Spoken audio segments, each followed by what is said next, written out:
Tuloy-tuloy ang pagsubok natin ng iba't ibang water sports this summer. And this time, we are changing the game sa water sport na ginagamitan ng saranggola.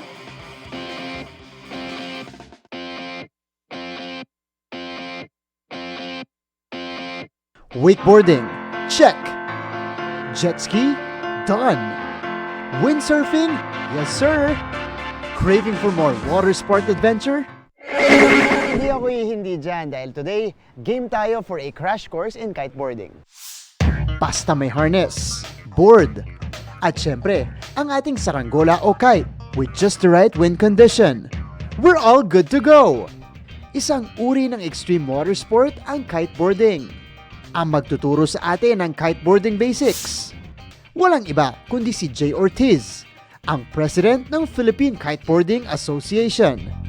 Una siyang nahumaling sa kiteboarding way back 2006. Aside from an adrenaline sport, it's a competitive din eh. Competitive sport siya. Binabago namin yung perception eh, na delikado ang kiteboarding. It's a very safe sport if you follow the rules. Kakatapos lang nitong early March ng Philippine Kiteboarding Tour Season 9 Tournament na ginanap sa Siquijor, Quezon, Cebu at Boracay. Ito ang longest-running kiteboarding tournament in Asia, kung saan 3 Pinoy ang wagi sa twin tip racing at hang time. Dami naming competitors from China, from Japan, from the US, Canada, and Europe. Ayun ang objective ng Philippine Kiteboarding is to introduce the sport. Matapos ang land tutorial, Ang concept is parang wakeboard din yan, na you turn yourself into a ball. oras ng sumalang sa open water. Ready na tayo mag-kiteboarding. Medyo kinakabahan tayo. It's our first time trying it out. Sir Jay said, average 3 days bago makatayo at makaride dito. We're hoping to lessen that into less than a day. Iba to, ibang klase tong experience na to. It's probably one of the most difficult na na-try natin. You know, I have to be familiarized with the movements. Lalong-lalo na yung movement ko from lying down dun sa tubig, aakit ako. Tapos idadrag ako nung kite. Yun yung pinamaster sa akin. We weren't able to ride it all the way, but at least for a little bit we were able to stand up. Lahat yata ng crash na experience natin. Face plant, napatid yung board natin, nabitawan ko yung board. Naka 5-7 face plant yata ako today. So actually learning it and able to control the wind, yun yung mahirap sa kanya. There you go mga kapuso, that is a wrap for our kiteboarding experience. It was very challenging but definitely worth it.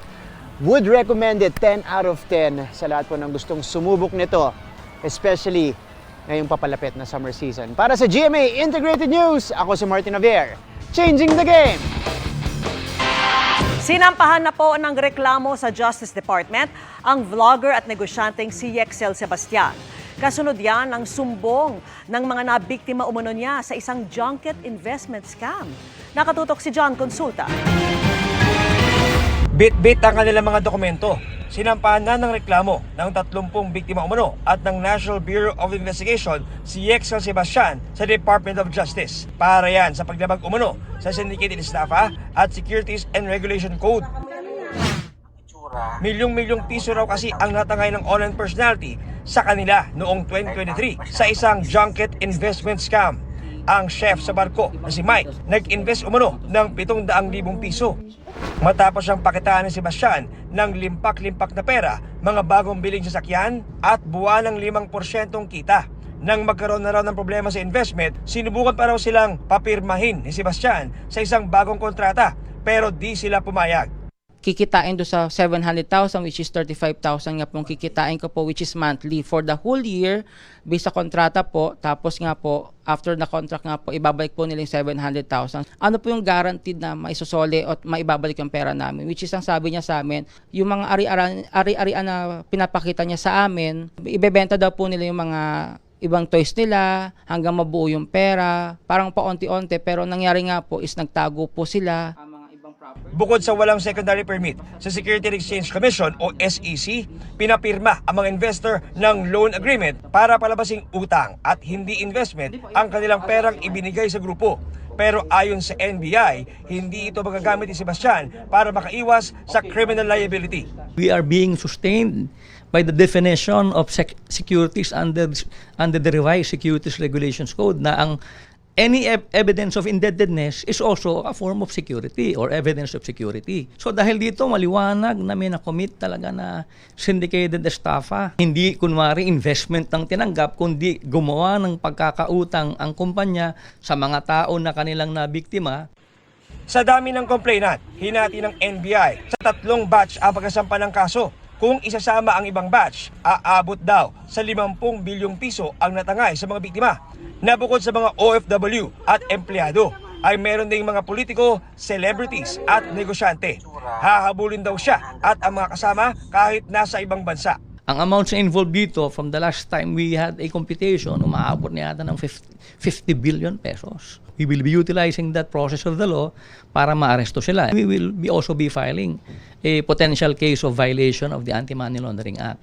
Paalala ng NBI, One red flag is that if the return of investment o ang interest na ino-offer is talagang napakataas. In this case, 5 to 10%. Pag nakita na nila yan, ibig sabihin, umiwas na sila.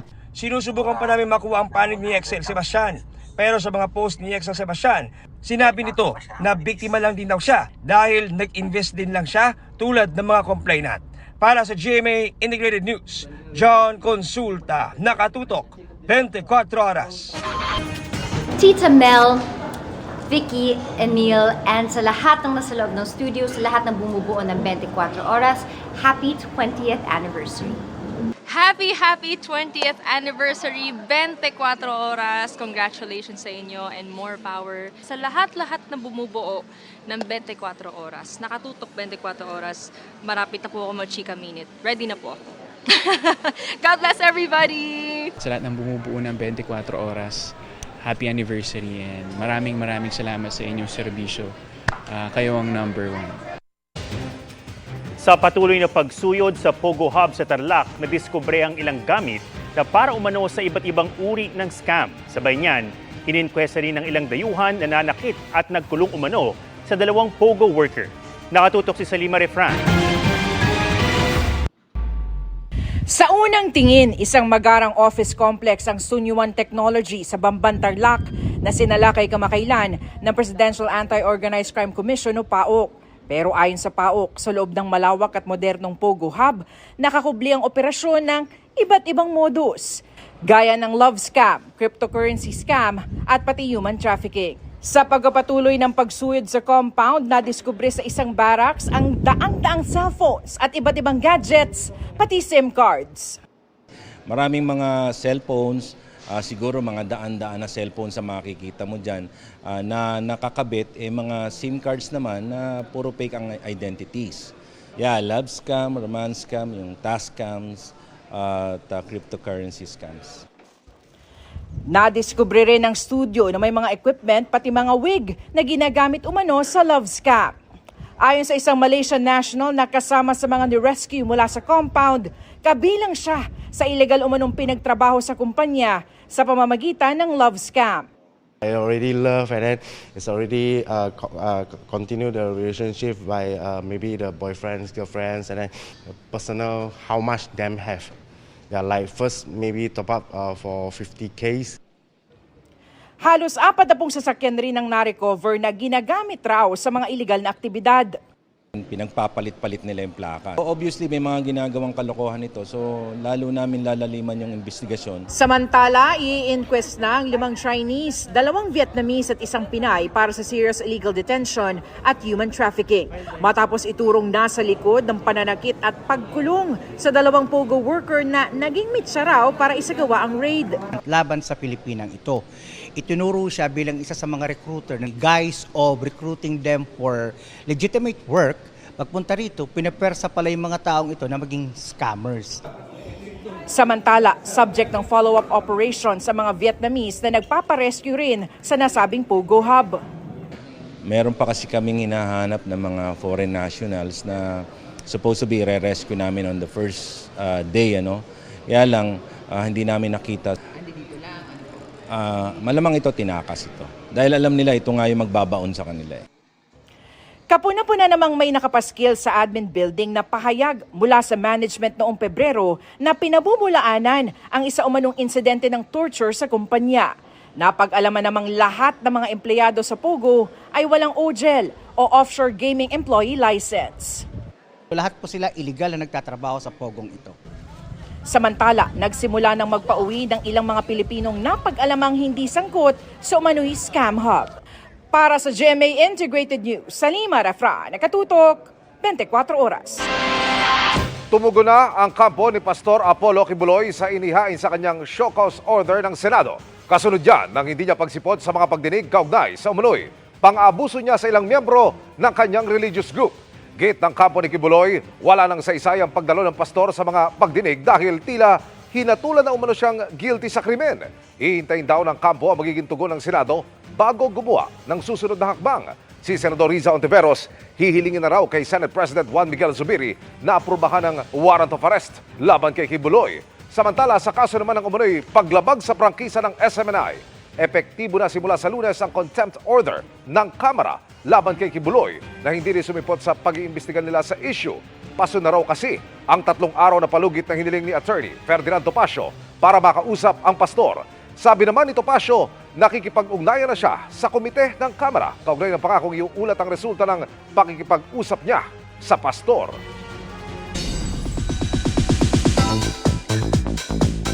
Matapang na isinare ni global fashion icon Heart Evangelista ang recent struggles niya sa personal life at sa career. Kabilang dyan ang kagustuhang magka-baby at ang naging resulta ng sobrang pagod niya sa Fashion Week. Ichichika ni Nelson Canlas. Slaying every look and every outfit si global fashion icon Heart Evangelista sa dinaluhan niya mga Fashion Week recently sa Milan, Italy at Paris, France. Pero behind the glamour, the struggle is real para kay Heart. Kwento niya, sa isang punto, nahimatay pa raw siya. Feeling ko nga ito yung buong Fashion Week nito, siguro ito yung pinaka na-haggard ako ng boga, nahimatay pa ako sa sobrang pagod. Aminado si Heart na packed raw ang kanyang schedule noon. Hustle mode on daw siya while working. Pero alam naman daw niya na health is wealth. But it also kind of goes back to how you should again take care of yourself. I love to work, very passionate ako sa pagtatrabaho ko, pero at the end of the day, kailangan healthy tayo. Speaking of struggles, hindi napigilang maiyak ni Heart sa Fast Talk with Boy Abunda. Kanina nang i-reveal niya ang mabigat na pinagdaanan bago ang second wedding nila ng mister na si Senator Cheese Escudero. We were expecting a baby, actually. I wasn't pregnant, but I was expecting my only girl that I had left, eggs. So at that time, I thought I was gonna make it, but she didn't. So that one is a bit hard for me because, my God, hirap. So yeah, so I was really preparing for her. So I really thought that I was gonna have a baby at the time, and I felt like with everything that we went through, it was finally gonna happen, but it didn't. May mas maganda pa nakaplano. Hintayin lang namin yun. Sa kabila ng sakit at hirap, Heart said, blessed pa rin siya sa ibang paraan.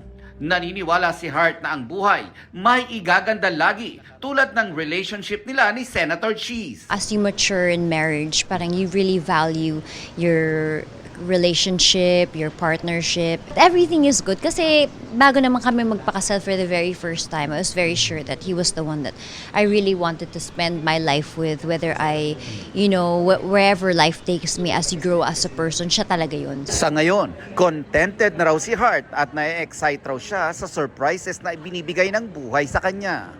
And this 2024, mukhang magkakaroon ng araw ng new beginnings sa kanyang first love, ang acting. I have a really good relationship with, of course, my family sa GMA, and we're very, very, parang picky kami kung ano ba ang pwedeng storyline. I have a few stories that I personally want to work on. Nakakamiss naman din talaga. Nelson Canlas, updated sa Showbiz Happening. Balik trabaho ang mahigit 20 tauhan ng National Food Authority o NFA na naunang sinuspinde ng Ombudsman. Binawi ang suspension sa kanila dahil nakuha na raw ng mga investigador ng Ombudsman ang mga dokumentong hawak nila na kailangan sa investigasyon ng umano'y patalo at walang bidding na pagbebenta ng NFA buffer stock sa mga pinaborang trader.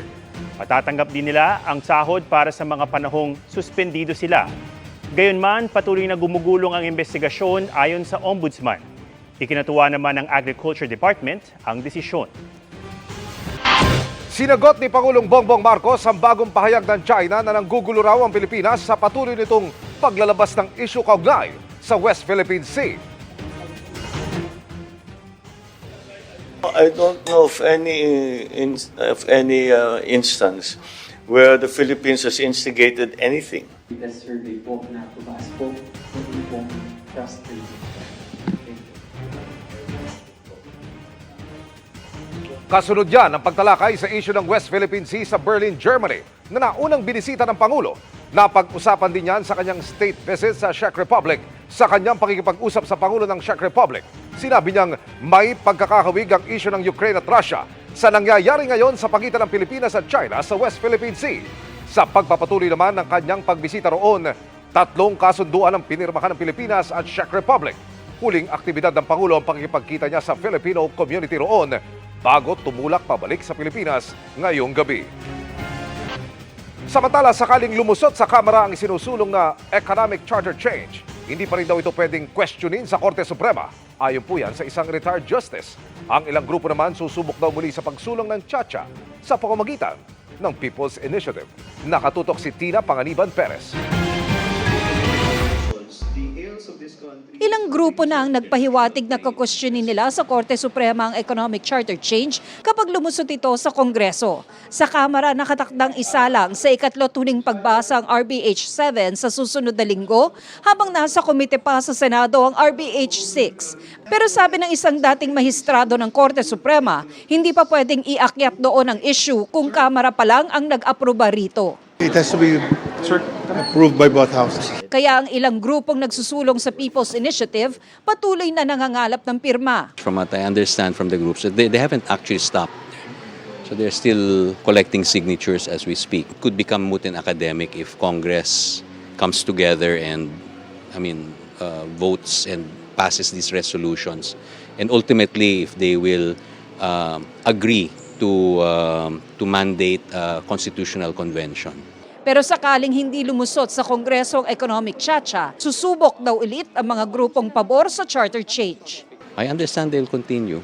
They'll probably, if the initiative doesn't prosper, they will continue with another initiative until we get to that point where we are actually as a country reviewing and revising the Constitution. Para sa GMA Integrated News, Tina Panganiban Perez, nakatutok, 24 oras. Samantala ngayong gabi, hayaan niyo pong magpasalamat kami sa 20 taon niyo pong pagpapatuloy sa 24 oras sa inyong mga tahanan. Pagtutok na sinimulan sa araw na ito mismo noong taong 2004 ni na Mike Enriquez at syempre ng ating kapusong totoo na si Mel Tiangco. Mga kapuso, mantakin nyo, 20 taon na tayong magkasama gabi-gabi para tumutok sa kwento ng Pilipino. Kayo po ang inspirasyon namin sa paghahati ng mapagkakatiwalaang balita sa ngayon nangungunang newscast sa bansa. Kaya simula ngayon at sa mga susunod na linggo, babalikan natin ang 2 dekada nating balitaan na mga istoryang humubog sa ating kasaysayan. Unahin natin ang mismong unang araw ng pagtutok ng 24 oras. 24 oras!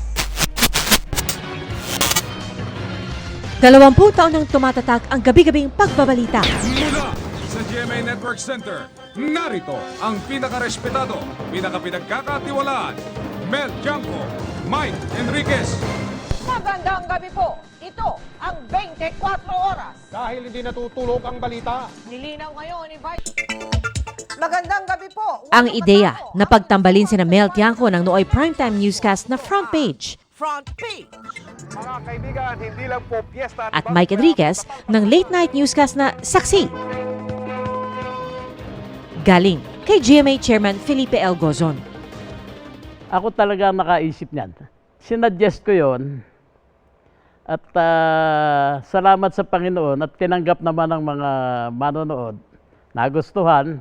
That's one of the reasons why 24 Oras was number 1. Naku, nalaman ko si Mike Enriquez sa magiging kapartner ko. Hala! Gumagabog, gabog, gabog, gabog. Kahit sa likod ng kamera, malaki ang hamon sa mga unang bumuo ng 24 Oras. Mike Enriquez na, Mel Tiangco pa. So kailangan tapatan natin ng sipag at ng husay sa pagbibigay ng content para sa mga kababayan natin. Dahil andun na yung mga pinaka-credible sa industriya. Unang ratsyada pa lang noong March 15, 2004, nanggising na ang 24 Oras. Alas 2:30 na madaling araw. Ang pagbabago sa mukha ng pagbabalita. Sinampaan si Pangulong Ang papel ng mga asawa sa kandidatura ng mga presidentiable. Isinilang sa panahon ng mahalagang transisyon sa kasaysayan. Panahon ng eleksyon 2004, kung kailan pipili ang taong bayan ng mga bagong leader ng bansa. Ang 24 Oras. Kikilatisin pa natin lalo ang mga kandidato sa pagkapangulo. Walang pangingimi sa pag-uusisa. Kahit na sino ang presidente, objective tayo at neutral eh. Hindi naman tayo kumikiling kahit kanino. At naiintindihan naman kahit na sino maging presidente. Naiintindihan nila. Sapagkat ang balita, kailangan credible. Lalo-lalo na sa panahon ngayon, napakaraming fake news. Yan ang ating trademark at yan ang ating minemaintain. Totoo yan, hindi tagline lang yan. Huwag kayong aabuso Noon dahil pa man, hindi namin kayo tatantana. matapang nang nag-iimbestiga. May puso na sa pagtulong. Naka-alerto 24 24. sa anumang balita. Hello again! At suki na rin sa chikahan. Yan ang Showbiz Time Balita. Pagkabakbaka ng mga sundalo at mga Mula noon, Islamic Liberation. ang 24 Oras. 2 dekada nang nakatutok sa kwento ng mga Pilipino. Mula sa mga trahedya hanggang sa mga tagumpay. Sa loob man o sa labas ng bansa. Responsibilidad na tinatanaw na utang na loob ng newscast sa mga tumatangkilik nating kababayan. Ang feeling ko, yung mga televiewers, no, inari kami na parang pamilya nila kami. Tinatanggap nila kami sa tahanan nila every night, di ba? At 6:30. In short, we have become a part of their lives. Sa tulong ng pinakamakabagong teknolohiya at pagsusumikap ng staff, technical crew, reporters, cameramen, at editorial team, sa likod ng pinakapinagkakatiwalaang news organization sa Pilipinas, Magandang gabi po, Luzon, Visayas. ang nangungunang newscast ng bansa. Enhanced community quarantine sa buong Luzon. Hindi bumitaw kahit sa gitna ng pandemya. Well, we had to adjust just like everybody else dahil napakaraming restrictions, ano. But thank God, nag-survive tayo. Kaya magagaling yung mga tao natin. Sa panibagong yugto ng 24 Oras, patuloy kaming nakatutok sa paghahatid ng balitang makabuluhan Coast Guard vessel, yung ating at Rore may lalim. vessel na napakaliit. Mike, 3 araw Ginagabayan ng mga aral at prinsipyong pinanday ng nakalipas na 2 dekada.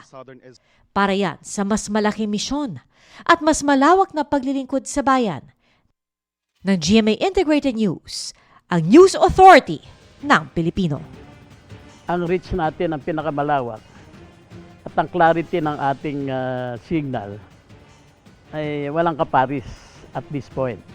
Yung mga taong behind the news, together with all the people behind the 24 Oras, kung bakit nagiging number 1 yan.